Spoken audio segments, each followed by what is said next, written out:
Welcome to the Ask for Football Army Football Show. The Army Football Show is an insider's guide for cadets, old grads, and college football fans to follow the Army team throughout their season as they seek to beat Navy and claim the Commander-in-Chief's trophy. Ask for Football is brought to you by our sponsor, Jocelyn Bradley Real Estate. Whether you're buying, selling, or just exploring your options, Jocelyn Bradley is the expert you can trust to navigate the real estate market with ease. Visit jocelynbradley.com to learn more. And let's get started at the Ask for Football Army Football Show.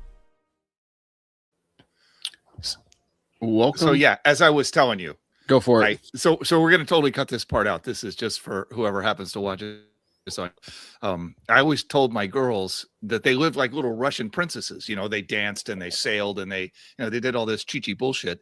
And then my wife was like, "Oh, that's great, blah blah blah." And I was like, "Well, there is one more level. We could get them to take flying lessons. There's an airport right down the street." Oh, geez. Yeah. No. Flying lessons are legit spendy. So now that we got the filibuster out of the way, give everybody a chance to log on. Welcome back to the Ask for Football Army Football Show. This is the defensive preview this week. The Army football team has been in camp for about a week. If you're watching the socials, you'll see the birth of the Army Air Raid 2026. So we're going to see a lot of passing yardage in the scrimmages and practices, but we don't know how much that's going to translate onto the field, but that's okay. I think having Army that's proficient in passing is good because when you do throw, then it actually has an impact on the game. But because camp is in and everything is serious, it's time for us to get serious. So welcome to the Ask for Football Army Football Show. I'm your host, Rob, in Fayetteville, North Carolina, joined by Dano Ikabesa out of Coastal Connecticut, and Omar is joining us from Fort Sill, Oklahoma. How are we doing today, guys? Never better, man. Rode to work today on my bike in a driving rainstorm, quite by accident. Set me off on entirely the wrong foot. And so now I'm ready to drink a little beer and talk a little Army football and put that in the rear view. Yeah, it sounds like a plan. Omar, how about you? Well, the opposite. It has not rained out here in rural Oklahoma for weeks. Getting worried about the cows that I pass on the way to work every day because I noticed that their little watering patch is getting much drier than usual, but it'll take care of itself. But I also am ready to talk about Army football. I will say that in the Borja house, Married at First Sight season's wrapping up. And college football season starting again. So judge me if you will in the chat. So as we did last week, we're going to talk about the defense in particular. We talked about offense last week. If you didn't see that, go back and check that show out. That was pretty good. But before we get started, got to pay some bills. So if you're PCSing to the Fort Bragg area, we have the realtor for you. Jocelyn Bradley is a member of the Long Gray Line, West Point class of 2010, and served as an Army logistics officer where she honed her passion for making impact in people's lives. Now, as a dedicated realtor, she brings that same commitment to helping you find your dream home. Jocelyn provides exceptional personalized service and ensures a seamless home buying experience that's tailored to your needs. Beyond Fort Bragg, Jocelyn has an extensive network of trusted veteran realtors spanning the country that's willing to help support your PCS wherever it takes you. Whether you're relocating locally or across the nation, Jocelyn's recommendations come at no cost, and she will connect you with a professional of integrity in any market. As a proud supporter of Ask for Football this season, Jocelyn Bradley is a realtor you can trust to guide you to a new home. Reach out to her today and make your next move effortless. Dano, you want to take the Army football news? I will. Coach Monken signed a 5-year extension. He is already within striking distance of the record for both most games coached and most wins. So Brendan in the Firsty Club noted he's 13 games away from the most games coached. Could easily tie that this season. 33 wins away from the record of most wins. It's astonishing that, he could get that close to the wins record at the same time he's that close to the most games coached record, because obviously Red Blake had some legendary teams back in the day. Yeah, so that's to only be 20 games back from that record pace from the 40s is pretty amazing. 40s and 50s, but still. Yeah, it's pretty impressive. So I'll give you, what are your thoughts? My thoughts really quickly are look at the numbers. He's so close.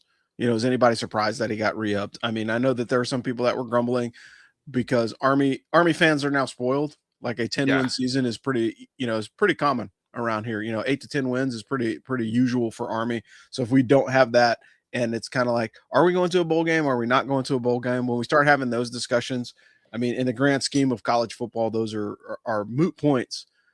particularly since Coach Monken has been the coach in Army. There's been some thin years, but like usually those thin years are, at least 500 now. So, Omar, what about you? What are your thoughts?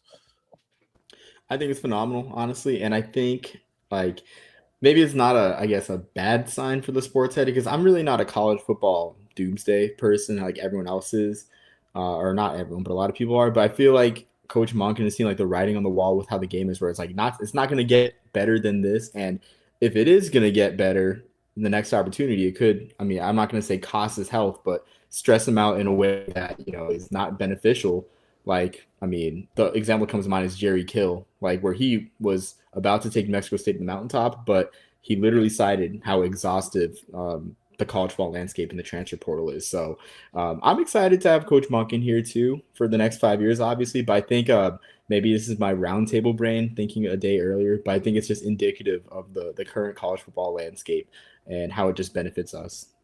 Yeah, I think that's a really good point because it's very unpredictable. Like I heard some crazy shenanigans, and we'll talk about it a little bit more tomorrow. It's not the topic, but it may certainly become one later on in the season. But you've got these guys, one kid from the University of Texas who basically washed out of 2 NFL minicamps and is coming back to the University of Texas. Oh, Why? Gross. Because he can get paid more in NIL money than he can on the practice squad. Terrible. And that is where we're at in college football. But Terrible. This is an Army show, so we're going to talk about the Army defense. 2 big issues for the defense this season, of course, is the new defensive coordinator. Not really an issue. He's been around the team for the past 11 years. He served as the defensive pass coordinator, and if you didn't read the article, that was one of the notes, is like he's coached some of the most prolific defensive backs in Army history, to include Elijah Riley, who went on to the pros, right? So that's not that he's not familiar with the team or the scheme, but he's taking on a lot more responsibility. And again, the passing game has pretty much been one of the better parts of the offense for the defense for a while, but it's still a big change. We've also got changes at the defensive line position and a quarterbacks coach. Army needs a new set of starting linebackers though, because it's like hard to replace Fortner and Thomas. Like those guys were forces in the middle of the defense. And, that was a question we asked a couple years ago, like, hey, who's going to replace Eric Smith, or who's going to replace, fill in the blank Army prolific linebacker, right? We asked that question and we got 2 for 2 years, with Fortner and Thomas. And so that makes it a little bit different. Also need to add an edge rusher because we had some people graduate. Ford has moved on to the Army to do bigger and better things. But the thing is, Army's pretty good at recruiting defensive linebackers, and the defensive secondary, we say it every year and it's starting to become a cliche, right? Every year in Army, we're like, hey, who's going to be the quarterback? And then we ask the question, hey, who's going to be the standout linebacker? And is the secondary going to show up? And typically those questions get answered very early, and the answer is usually yes. Defensive scheme, Army still runs a base 3-4 defense. It's really more like a 3-5 because they bring up the nickel back and play him closer to the line with most plays. Bend but no break in the back end, and then it's highly, predicated on stopping the run. When they get good play of the nose guard, the linebackers usually get free, and that's just the fundamentals of front 7 football, right? The defensive line are soaking up box, and the linebackers make the tackles. The defense can stop the run and prevent getting beat over the top. They usually, lock everybody down as they get close to the red zone and force turnovers. And I think that was an area that's an area of improvement for Army since last year. Is just the turnover ratio was not very good for the defensive side. But we'll pause there really quick. Gentlemen, what are your overall thoughts on the defense so far? So it's hard not to be worried about the new defensive coordinator just because we haven't seen him do it. This is not me throwing shade or expressing doubt. It's just a concern, right? You had a guy in there who had success for a long time, and now he's gone. And I think there's a certain amount of anxiety that goes along with that. I also say, reports from people who have attended practice lately have said the offense looks really good, which means that, they're playing against the Army defense, and the Army defense is not making the offense look bad. And at this time of year, you would usually expect the defense to be ahead. So if you're a doomer and you feel like feeling bad about yourself, there's a concern, right? Army's offense moving the ball all over the field. Granted, they got a shit ton of seniors who are coming back on the offensive side, but still, I'm really interested to see how Coach Dixon calls this defense. But I can't help being concerned because that's definitely where all the changes happening. Yeah, for sure. Omar, how about you? Yeah, I'd have to agree with Dano with on a different slant where it's not so much the coordinator, but I think with all the sprinkles of new faces that we're seeing in the starting spots, like looking at the schedule, Army doesn't have as much of a trial by error process. I mean, yeah, Bryant is of course the one we're all pointing to. Like that's a get right game, but the next week Yeah. there's USF with which is a big mystery itself, but we know that they're going to bring a great offense with Coach Hartline coaching, then bye week, and then Temple. It's kind of reflective of last year, to be honest with you. And I know that we had beaten Kansas State, but that was an Army keep away special for the most part. So that's what worries me. It's like we get, in a way, like the stronger draw of the American Conference on the front end of the schedule with this new group. And I'll express my concerns about like which group in particular worries me the most, but like. Yeah, like that's what concerns me. The schedule's heavy and they got to figure it out quick. Yeah. And I think that's a key indicator, like the trial by fire, right? They're jumping in the deep end early. And typically, you know, the first year in the American Army had a pretty manageable schedule, right? And now, you know, as the competition kind of balances out and levels off, and let's be honest, like the American is not a bad conference, right? Particularly in football. So if you watch it, like there's a lot of parity, which is good, but that typically means your team has to gel a lot faster and perform a lot higher than they typically could because they have to wade through the mistakes, and those could be costly. But let's move on to the depth chart. So this is via ourlads.com, which is usually pretty decent, and it's not perfect, but gives you a pretty good indicator of who's going to be starting on the ball. So on the defensive line, again, I think this might be the most experienced front seven that we've had probably in about 3 or 4 years coming out for Army. Nose tackle Cody Harris-Miller, like that dude's a stud. Like if he can stay healthy, he's going to influence a lot of the overall performance in the game. You have defensive end Jack Bosom and Javon Smith Jr. Both of them have he had 4 tackles in 2025. Bosom came on really strong at the end of the year last year. He looked really good. And so like if those are your 3 down linemen, that's not a bad place to start, you know, from a defensive front perspective. Linebackers, you have inside linebacker Brian Banks and Baylor Newsome. Both of those guys are experienced, but haven't played a lot of ball. They haven't started, but they've played a lot of, you know, minutes over the last couple of years. Outside linebacker Noah Nixon. Apache is or nickelback is Cole Seawright. And like, again, all those guys have played. They just haven't started. So it's going to be interesting, like who's going to be the defensive play caller out of that bunch of linebackers, right? So also one of the considerations now in modern college football, and we don't even talk about it much on the defense, is the coach to player communication, right? So who's going to be that guy for the defense, and who's going to be getting those defensive calls as they're coming in from the sidelines if they make those adjustments. Safeties, you have team captain Stephen Nadozie, Caleb Williams, not from the Chicago Bears, but both of those guys have seen a decent amount of playing time, and they're solid. Again, it's just the difference of moving up into a starting role. That means there's going to be higher expectations just in general. Cornerbacks Jackson Hammond and Jaden Mays, both of those guys are known on the defense. Hammond's very good cover corner. Jaden Mays has had some impact as well. So I think both of those guys are good. And I think those two may be the most experienced guys on the defense outside of the TNTs in the front. But what are your thoughts on this, gentlemen? We'll go to Omar and then Dano. Thanks. So I'll be honest, like I know the stats might say otherwise, but I'm kind of worried about the defensive line and the ripple effects with that. Only because like this unit has, I mean, Cody Harris-Miller is great up the middle, right? But when it comes to the edges, I can see teams doubling, Jack Bosom, right? So who's going to provide a pass rush?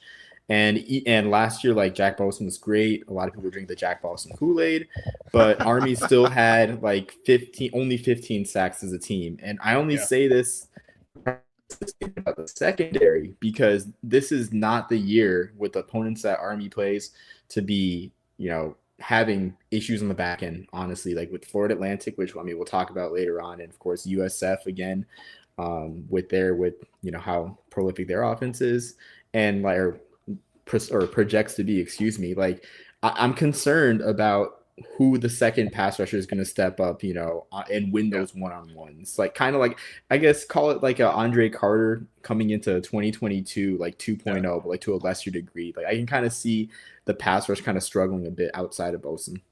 Yeah, for sure. Dano, how about you? Yeah, well, similar, right? Army often has to blitz to get pressure on the quarterback. And, they used to say that they like to solve their problems with aggression.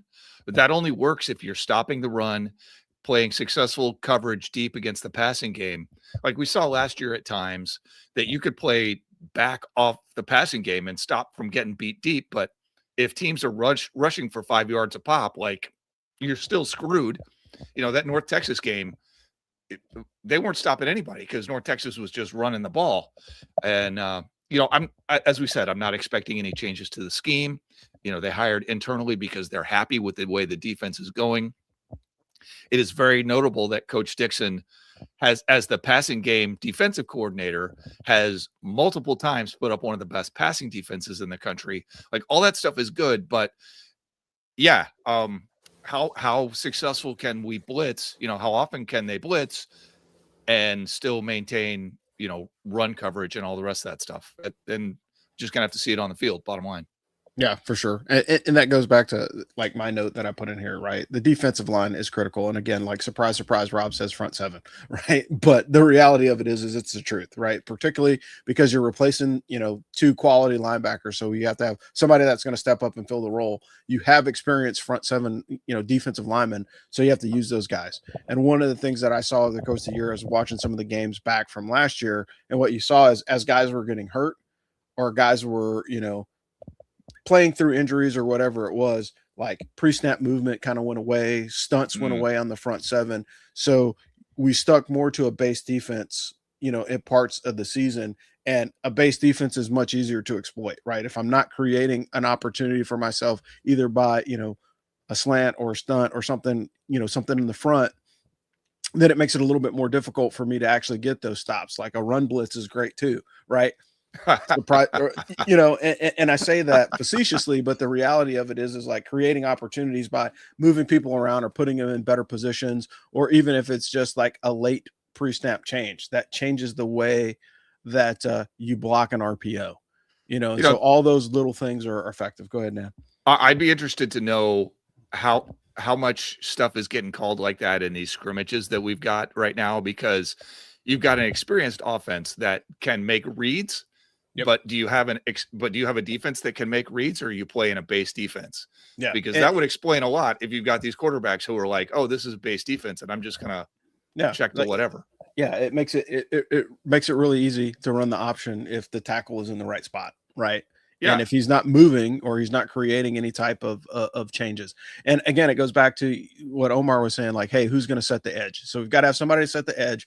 And, the better your defensive ends play, the less pressure it puts on your cornerbacks, right? Because the cornerbacks aren't, forced to cover short and then cover deep, and it takes away a lot of the route tree. And so from a defensive perspective, it starts with the front seven, and that's going to be the hill that I'm going to die on. But the reality of it is all those additional layers that add depth to your defense usually start with the front seven. So if you're getting solid play from your nose guard, like we've seen, nose guards freaking blow up Army's, offense in the past, because they got like a 300-pound dude that's just wrecking shop. And it's like, all right, somebody block this kid, because like he's eviscerating the offensive line. And we have the talent to make people, Army has the talent to have people do that this season. It's just whether or not, they rise to that occasion and can stay healthy, because I think health is a big part of it too. But speaking of healthy, we have somebody that can keep you healthy, because you're not going to be stressing about your next mortgage. So I'll pass it over to Dan for the next read. Friends, if you've listened to this show before, you know that we are sponsored by Craig Oxane. He is an area sales manager and mortgage broker at the Money Store. Craig is a member of the West Point class of 1994, licensed to lend in all 50 states, one of the most successful VA lenders in the country. Craig has two things going for him, right? Going to offer you super competitive rates to give you the best deal that he possibly can. And he is also going to give you the best, most personable service that you could ever wish for. And that matters because the mortgage process is super confusing. You've got interest rates moving all over the place. You're trying to get your house appraised. You're trying to do all this crap. It's not the time that you want to deal with some clown who just wants to make a buck off you, right? You'd much rather deal with somebody who actually cares, who will pick up the phone when you call, who's not a call center, not some random big box bank or mindless website or whatever. And as we've discussed, right, this is how the West Point Network functions. Craig is helping us stay in business here at As for Football, and we are trying to help you get the best deal on a mortgage that we possibly can by introducing you to the very man that you need to meet. Plus, this is important, Craig does not charge lending fees for veterans. That's a huge savings of like $1,300. Guys, get that money. Save yourself $1,300. So Craig Oxane, area sales manager at the Money Store. Check him out. Links on our website. He and Jocelyn and Greg, too, all have these little business cards on the website. You just click on them. You'll be talking to any of our sponsors in a few hours, and it couldn't be easier. So, telling you, go to askforfootball.com, get you hooked up. Yeah, thanks, Dano. So we're going to roll into the season preview. We're going to cover the next 3 games on the schedule. Again, if you didn't listen to last week's show, we previewed the offense, and then we went back and previewed the first part of the season. So this is basically the second quarter, if you want to call it that. We'll pass it over to Omar, who is going to lead this part of the discussion, and who's on the horizon for Army going into the second 3 games of the season. Thanks. All right. So on October 3rd, the most anticipated Service Academy game of the day will be Army versus Louisiana Tech in Ruston. And Louisiana Tech is a team that I really don't know what to make of, and I don't mean that in a bad way, because this is a team coached by a former Mike Leach quarterback at Texas Tech, Sonny Cumbie. But this team's built on running the ball, playing good defense. Their pass numbers aren't great. And honestly, if I'm being honest, I think that they match up well with Army in terms of a game being a rock fight. They do return their quarterback, Blake Baker, who played in 8 games last year before getting injured. But as a whole, the quarterback room threw only 8 touchdowns all year, 10 interceptions, averaged around 160 passing yards per game.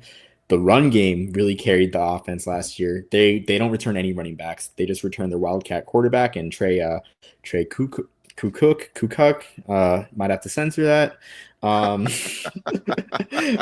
They only return him. On defense, they somehow are able to return most of their defense. So I do think that this is a program that's building a good culture for them to be able to keep most of their defense. A defense that had 21 sacks, 22 interceptions, 7 forced fumbles while allowing around 20 points per game. As noted in our outline, redshirt senior defensive back Ja'Carry Foster had 8 interceptions last year, which is mind-boggling that he didn't get more attention for the Thorpe Award. But he's back. But luckily, hopefully, he won't have much of an impact on the game. We would hope. But don't throw at him. That's not even complicated. Yeah, yeah. Don't throw it. That's a tight end game. That's sort of the tight ends. But the line right now is 1.5, which I think some Army fans might see that as an insult. But I think that's my projection. That's not an official betting line. I projected the lines personally. That's my line. Well, I agree with that, honestly. I think this is a team that matches up well. So I guess your guys' thoughts on Louisiana Tech Army October 3rd, starting with Rob? Yeah, so really what I would say is, like, Louisiana Tech, this is their chance to kind of get some payback for the bowl game in 2024. I mean, I wouldn't say that they're much improved. They had a better record this season than they'd had that year that Army played them. But the reality of it is they're switching conferences, and so they have to make a statement, right? And one of the ways to make a statement is you bump off a previous year's conference champion, right? And so that will get the eyeballs on you. And they moved from, this was it Sun Belt to Conference USA, and again from CUSA to the Sun Belt. Yeah, opposite, flipped it. So they're in the Sun Belt now. And one of the things I will say about the Sun Belt always plays Army tough. Like, if you think about the ULM games, like, you're always freaking chomping your nails and chewing on your antacid because they play Army pretty tough. And if it's a run-oriented game, like this could potentially be one of those, like, whoever has the ball last on offense is probably going to have a chance to win it. And nobody likes those games, but I mean, that's probably the reality of facing down the Bulldogs. It is amazing to me that this guy Foster had 8 interceptions and somehow came back to Louisiana Tech.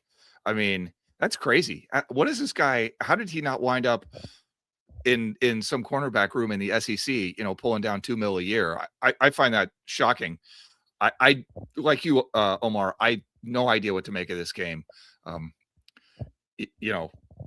Cumbie entering his 5th season. I mean, they were decent last year, 8-5, but 5-3 in CUSA, but that doesn't blow you away. And now they're moving to the Sun Belt, which is a way harder conference. So we'll see. I think they have the Army game off a bye. So that's actually bad. But other than that, I don't know what to tell you. But I will say all of the lines that we've given you are my personal projections based on a combination of FPI and SP Plus. So don't go out and bet those. You won't find those. That's just mine. Sounds good, Dan. Yeah, that's I guess to wrap a bow on that, like, I'm kind of scared that that maybe this year is a year that Sonny Cumbie's offense actually like looks like a Mike Leach offense. And that would just be our luck, honestly, because it just has not in the 5 years. And that's not an insult to them. I love Sure. Sonny Cumbie as a coach, but man, like it's just a very confusing team. You would think a Mike Leach disciple would have a more functional passing game, but they're winning. So yeah, like staying in Louisiana, opponent wise, we have Tulane, defending American Conference champions, 11-3 in 2025. And there wasn't an official coaches poll or media poll for the American, but I have to think that Tulane is pretty much a playoff candidate still, despite losing their head coach and a lot of their pieces from last year. They do return their offensive line, linebacking core, secondary, one of their running backs, I think their second leading rusher. And, but it's still kind of hard to make out what Tulane's going to be. I mean, because on the other hand, while they return most of these pieces, the biggest question in the room is Will Hall, the head coach at Southern Miss, was the head coach at Southern Miss, to very limited success, which I have to say that was one of the more confusing hires of the offseason, even though they hired in-house. So, I mean, Tulane is definitely like it's a sticker win, but it might be less impressive this year just because no one knows what to make of the American. So, well, I guess we'll go with Dano and then go to Rob for thoughts on that.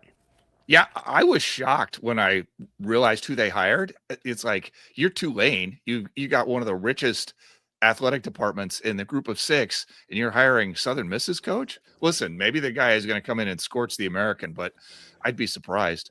But yeah, man, they returned most of their defense, but the defense wasn't really the strength of the team last year. Then they hired a guy who went 7-6 last year, seemingly because he's familiar with Tulane because he had been the offensive coordinator from 2019 to 2020. But those 2019 and 2020 Tulane teams weren't like world beaters.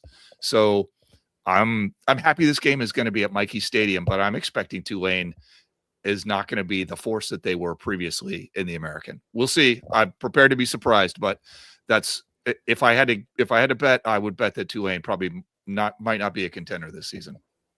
Yeah. Yeah. So for me, I think Tulane was kind of the best of the rest last year. We saw them make it into the playoff, and that I think that matters, right? It matters in the sense that you won a conference championship, you went into the playoff.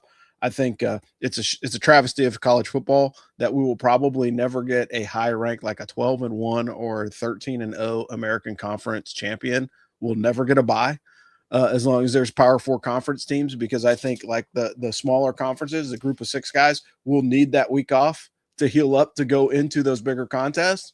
And I think that's why, like, oh, well, it doesn't make sense to have number 1 play number 16. Well, yeah, it does. But it's really not fair to those smaller teams that probably need a little bit more time to prepare, particularly health-wise, before they go into those contests. And then I think it makes sense to poach the Southern Miss coach just because, it's next door neighbors with Louisiana and he knows how to recruit, right? And so save like yourself on the plane flight, on the airfare. Well, I think legitimately he just knows how to recruit in that region of the country. So you can bring in some talent that way. So I mean, because if he's recruited at Southern Miss, then he's recruited against Tulane and he's recruited against LSU, right? And so if you know the right pitch, you can get some of those players that may be, a 3-star guy, that's going to try and get onto LSU. Like, no, man, like if you come to see us, you'll be a starter, right? Yeah, and that makes sense.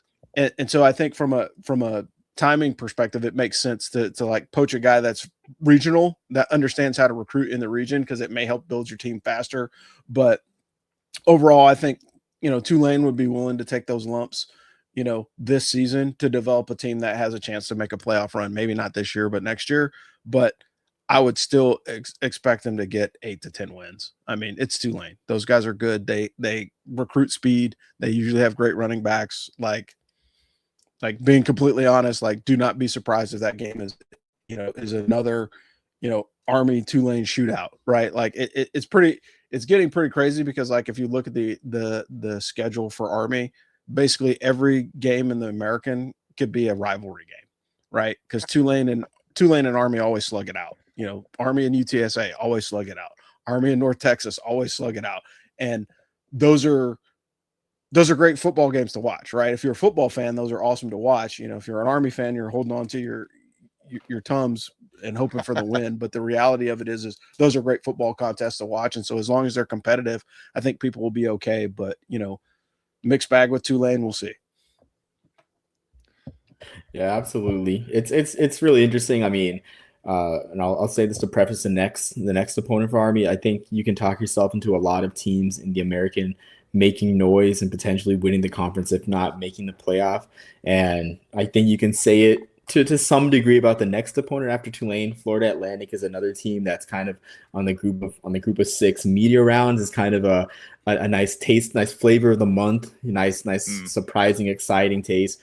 4-8 last year, 3-5 in the American, but Coach Zach Kitley enters his second season. James brought up the really insane production numbers that they're returning next year, and especially the quarterback, Caden Veltkamp, who is, unlike Blake Baker, you're producing like a prototypical air raid quarterback, gunslinger.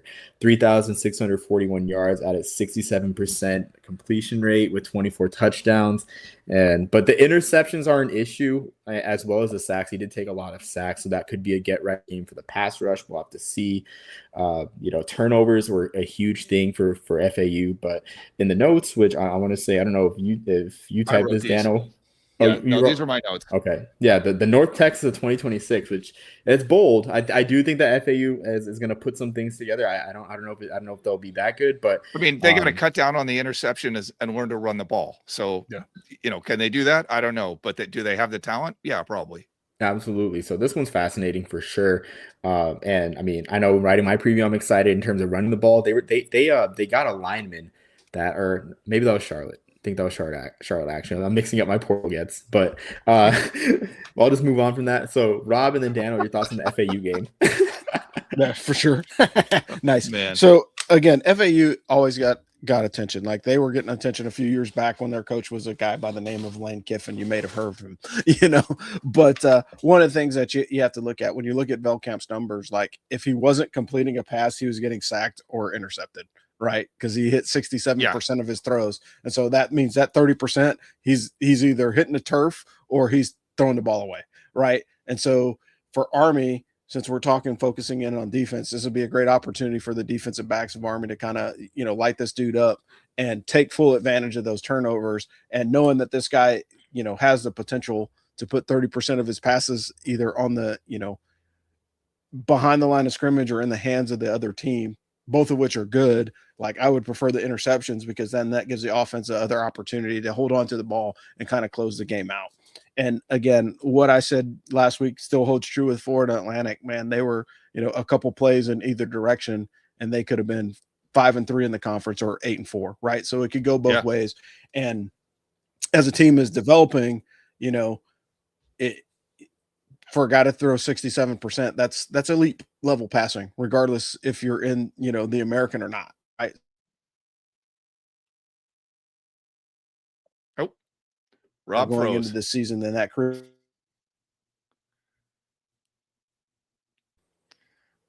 All right. Rob, you came through a little. All right. Am I back now? Froze up on us, my man. I think this game comes down to who can run the ball and stop the run, which is insane when you're talking about a team like FAU. But with Army's scheme, they're not going to let Florida Atlantic throw over the top. Like you just know that that's not what's going to happen. So if FAU can run the ball and they can slow down Army, then Army's probably screwed. But if FAU can't run the ball and Army, Rob, I am going to mute you here because you were making some noises. But if Army runs the ball and FAU can't run a lick, then I think Black Knights probably by two scores. So we shall see. And while he is screwing around with that, I will read this next commercial. Friends, there is a reason you do not need another workout. You need a coach who is an expert in fitness and proven protocols. And more importantly, someone who survived total physical and mental collapse and then pulled himself out of the fire and rebuilt himself even stronger and better. Greg Iannicelli is a West Point graduate from the class of 1997, a U.S. Army veteran, successful enterprise software sales executive, IFBB pro bodybuilder, NCI certified fitness coach, and now the founder of Warriors Physique Fitness.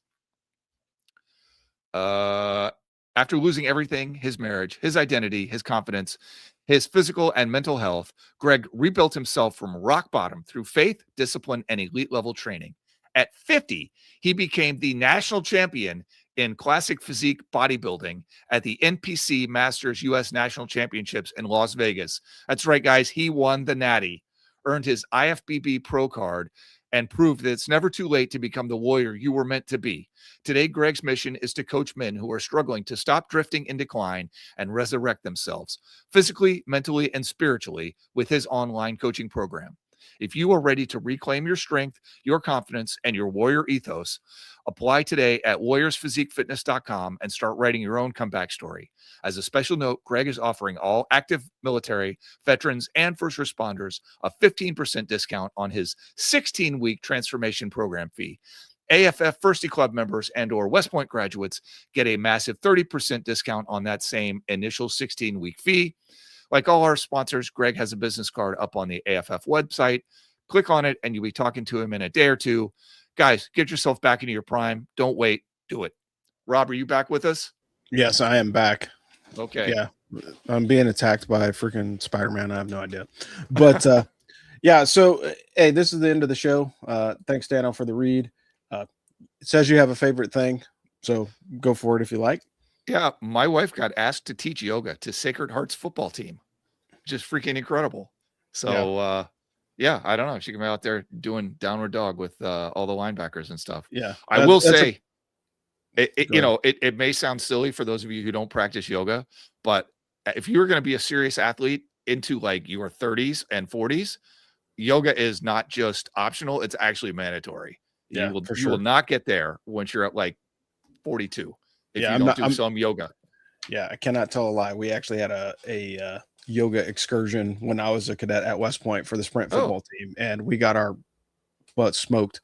So, yeah, yoga certainly is. It works muscles that you don't typically think it would. But I have a favorite thing also. So if you guys are anywhere near a military clothing and sales at a military base all over the country, Joe Troutman's book is landed inside clothing and sales. Super impressive. Like, we've been sending in pictures, all the different people from the company that are still in the suit or close enough to a military base to snap a photo. And it's pretty crazy to see your story sitting next to Sun Tzu's Art of War in clothing and sales. Like, it's kind of disturbing, but it's also cool, right?